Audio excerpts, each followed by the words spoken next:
অসমৰ শিক্ষামন্ত্ৰী ডক্টৰ হিমন্ত বিশ্ব শৰ্মাই ঘোষণা কৰিছে হাই মাদ্ৰাসাসমূহ ৰূপান্তৰিত হ'ব হাই স্কুললৈ আৰু 2022 চনৰ পৰা অনুষ্ঠিত নহয় হাই মাদ্ৰাসা পৰীক্ষা নিশ্চয় আপোনালোকে গম পাইছে 2022 চনৰ পৰা অনুষ্ঠিত নহয় কোনো হাই মাদ্ৰাসা পৰীক্ষা আৰু হাই মাদ্ৰাসাসমূহ ৰূপান্তৰিত হ'ব হাই স্কুললৈ ইতিমধ্যে ৰাজ্যিক কেবিনেটে মাদ্ৰাসাসমূহক সাধাৰণ স্কুললৈ ৰূপান্তৰিত কৰাৰ সিদ্ধান্ত গ্ৰহণ কৰিছে বৰ্তমান ৰাজ্যত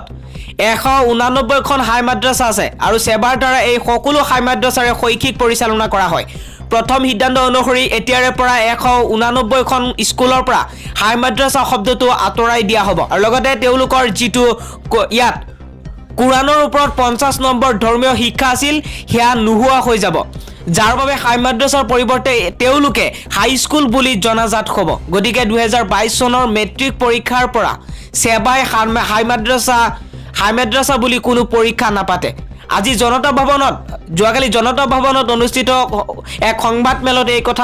কথা উল্লেখ কৰিছে ৰাজ্যৰ স্বাস্থ্যমন্ত্ৰী ডক্টৰ হিমন্ত বিশ্ব শৰ্মাই আৰু লগতে এই স্কুলসমূহত ইছলামিক শিক্ষাৰ পাঠ্যক্ৰম বন্ধ হৈ যাব আৰু তেওঁলোকৰ শিক্ষকসকলক সাধাৰণ পাঠ্যক্ৰমৰ ওপৰত শিক্ষা দিবলৈ প্ৰশিক্ষণ দিয়া হ'ব বুলিও মন্তব্য কৰিছে শিক্ষামন্ত্ৰী ডক্টৰ হিমন্ত বিশ্ব শৰ্মাই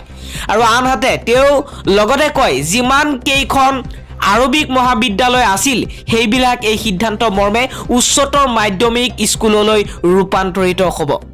1 জানুৱাৰীৰ পৰা নিয়মীয়াকৈ আৰম্ভ হ'ব ৰাজ্যৰ সকলো শিক্ষানুষ্ঠান এই কথা উল্লেখ কৰিছে ৰাজ্যখনৰ স্বাস্থ্যমন্ত্ৰী ডক্টৰ হিমন্ত বিশ্ব শৰ্মাই আৰু এই সম্পৰ্কীয় সম্পূৰ্ণ গাইডলাইন শিক্ষা বিভাগৰ দ্বাৰা শীঘ্ৰে প্ৰকাশ কৰা হ'ব আনহাতে স্কুলসমূহৰ ওপৰতো যিসমূহ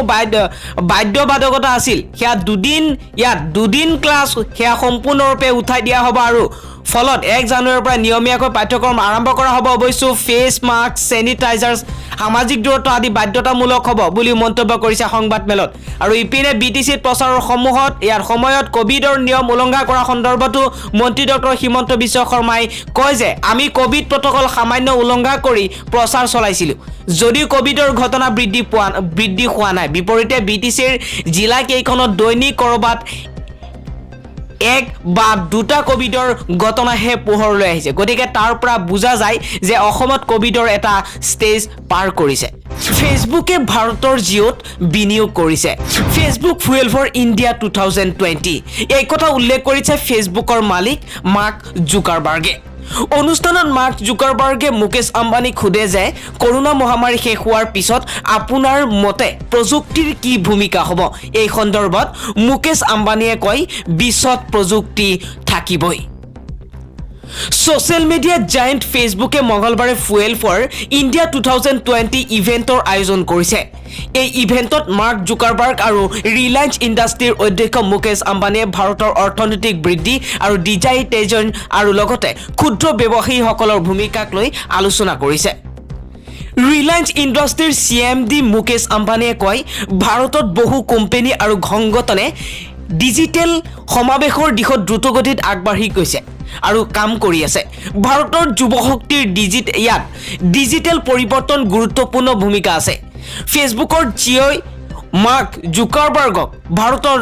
যুৱশক্তিয়ে ৰোল মডেল হিচাপে চাই অনুষ্ঠানত মাৰ্ক জুকাৰবাৰ্গে মুকেশ আম্বানীক সুধিছিল যে কৰোনা মহামাৰী শেষ হোৱাৰ পিছত আপোনাৰ মতে প্ৰযুক্তিৰ কি ভূমিকা হ'ব এই সন্দৰ্ভত মুকেশ আম্বানীয়ে কয় বিশ্বত প্ৰযুক্তি থাকিব আম্বানীয়ে ভাৰতৰ ডিজিটেল উপলব্ধিৰ কৃতিত্ব প্ৰধানমন্ত্ৰী নৰেন্দ্ৰ মোদীৰ ডিজিটেল ইণ্ডিয়া কেম্পেইনক দিয়ে তেওঁ ইতিহাসক ভাৰতৰ এতিয়ালৈকে সৰ্ববৃহৎ FDIৰ বাবে জুকাৰবাৰ্গ আৰু ভাৰতত ফেসবুক জিঅ'ৰ বুজাবুজিৰ বাবে ধন্যবাদ জ্ঞাপন কৰিছে মুকেশ আম্বানীয়ে এই ক্ষেত্ৰত জুকাৰবাৰ্গক ভাৰত আৰু ৰিলায়েন্সৰ জিঅ'ত বিনিয়োগৰ কাৰণে সোধে আৰু আম্বানীয়ে জুকাৰবাৰ্গক বিশ্বৰ ডিজিটেল কানেক্টিভিটিৰ আৰ্কিটেক্ট আখ্যা দিয়ে আৰু ইয়াৰ বাবে ভাৰত আৰু ৰিলায়েন্সৰ জিঅ'ত বিনিয়োগৰ কাৰণ হিচাপে জুকাৰবাৰ্গে এই কথা উল্লেখ কৰিছে যে ভাৰতে মহান অৰ্থনৈতিক সম্ভাৱনাক প্ৰতিনিধিত্ব কৰে হেহে ফেসবুকে বৃহৎ পৰিমাণৰ বিনিয়োগ কৰিছে কংগ্ৰেছৰ সৈতে মিত্ৰতা কৰাটো ক্ষতিকাৰক কংগ্ৰেছৰ মিত্ৰতা কৰা প্ৰতিটো দলেই ধ্বংস হৈছে এই কথা উল্লেখ কৰিছে সাংসদ দিলীপ শইকীয়াই ৩৬খন আসনৰ বাবে হোৱা তিৱা সাহিত্য পৰিষদৰ নিৰ্বাচনৰ এখন আসনত বিজেপিয়ে বিনা প্ৰতিদ্বন্দ্বিতাই জয়লাভ কৰিছে আৰু সাংসদগৰাকীয়ে কংগ্ৰেছৰ সৈতে মিত্ৰতা কৰাটো কিয় ক্ষতিকাৰক সেই বিষয়ে প্ৰশ্নৰ উত্তৰত তেওঁ কয় কেইদিনমান আগত বিহাৰত কংগ্ৰেছৰে মিত্ৰতা কৰি তেজস্বী যাদৱ ডুবিল অসমতো এইবাৰ কংগ্ৰেছৰ মিত্ৰতা কৰি একে দশা হ'ল UDFৰ পূৰ্বতে বিটিচিত UDFে 4খন আসন দখল কৰিছিল কিন্তু এইবাৰ কংগ্ৰেছৰ মিত্ৰতা কৰি বিটিচিত UDFৰ আসন শূন্য হ'ল হেহে কংগ্ৰেছৰ মিত্ৰতা ক্ষতিকাৰক বুলি উল্লেখ কৰিছে সাংসদ দিলীপ শইকীয়াই 2022 চনৰ 4 মাৰ্চৰ পৰা 3 এপ্ৰিললৈকে খেলা হ'ব মহিলা বিশ্বকাপ খেল মহিলা ক্ৰিকেট বিশ্বকাপ সন্দৰ্ভত ICCৰ গুৰুত্বপূৰ্ণ ঘোষণা আৰু এতিয়া এই টুৰ্নামেণ্ট খেলা হ'ব 4 মাৰ্চৰ পৰা 3 এপ্ৰিললৈকে নিউজিলেণ্ডত অনুষ্ঠিত হ'ব মহিলা ক্ৰিকেট বিশ্বকাপ উল্লেখযোগ্য যে পূৰ্বে এই মহিলা বিশ্বকাপ 2021 চনৰ ফেব্ৰুৱাৰী মাৰ্চ মাহত খেলাৰ কথা আছিল যদিও কৰোনাৰ সৃষ্ট পৰিৱেশৰ বাবে এবছৰ পিছুৱাই দিয়া হয় এই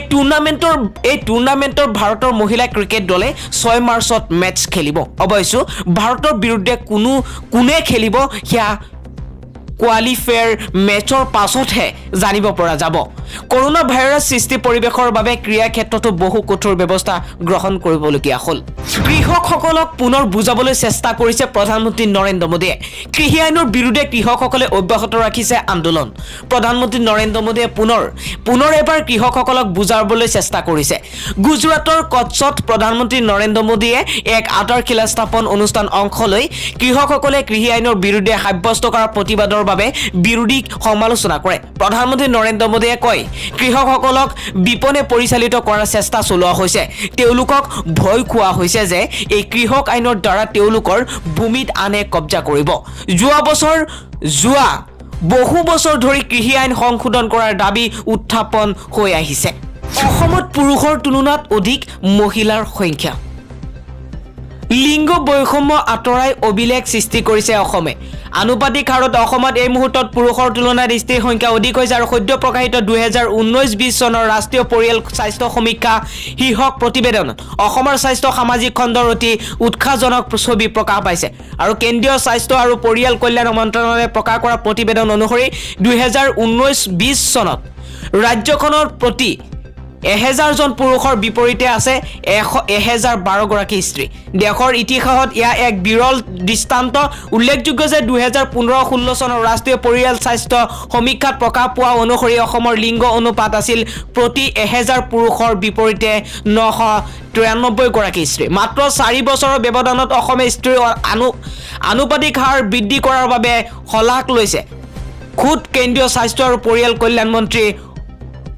ইয়াত হৰ্ষবৰ্ধনে শলাগ লৈছে বিভাগীয় সচিব ৰাজেশ ভূষণে প্ৰতিবেদনখনত প্ৰকাশ পোৱা বিস্তাৰিত তথ্য অনুসৰি অসমৰ চহৰাঞ্চলৰ তুলনাত গ্ৰাম্যাঞ্চলত পুৰুষতকৈ স্ত্ৰীৰ সংখ্যা বেছি হৈছে আৰু এই কথা উল্লেখ কৰিছে আৰু লগতে 2019-20 বৰ্ষৰ সমীক্ষা অনুসৰি বিগত 5 বছৰত জন্মগ্ৰহণ কৰা প্ৰতি 1000 পুত্ৰ সন্তানৰ বিপৰীতে 964 গৰাকী কন্যা সন্তান জন্ম লৈছে বুলি ইয়াত উল্লেখ কৰা হৈছে আৰু সৰ্বশ্ৰেষ্ঠ প্ৰদৰ্শন কৰা বুলি প্ৰতিবেদনখনত উল্লেখ কৰা হৈছে আৰু কেন্দ্ৰীয় স্বাস্থ্য আৰু পৰিয়াল কল্যাণ মন্ত্ৰালয়ে প্ৰকাশ কৰা 2019-20 বৰ্ষৰ ৰাষ্ট্ৰীয় পৰিয়াল স্বাস্থ্য সমীক্ষা শীৰ্ষক প্ৰতিবেদনত স্বাস্থ্য সামাজিক খণ্ড অধিকাংশ দিশতেই যোৱা 4 বছৰত অসমে প্ৰভূত উন্নতি সাধন কৰা পৰিলক্ষিত হৈছে আৰু বিদ্যালয়লৈ যোৱা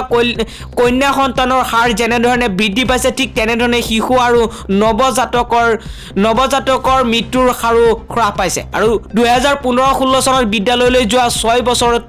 তলত কন্যা শিশুৰ হাৰ আছিল 75% কিন্তু 2019-20 চনত এই হাৰ বৃদ্ধি পালে 78.42%লৈ আনহাতে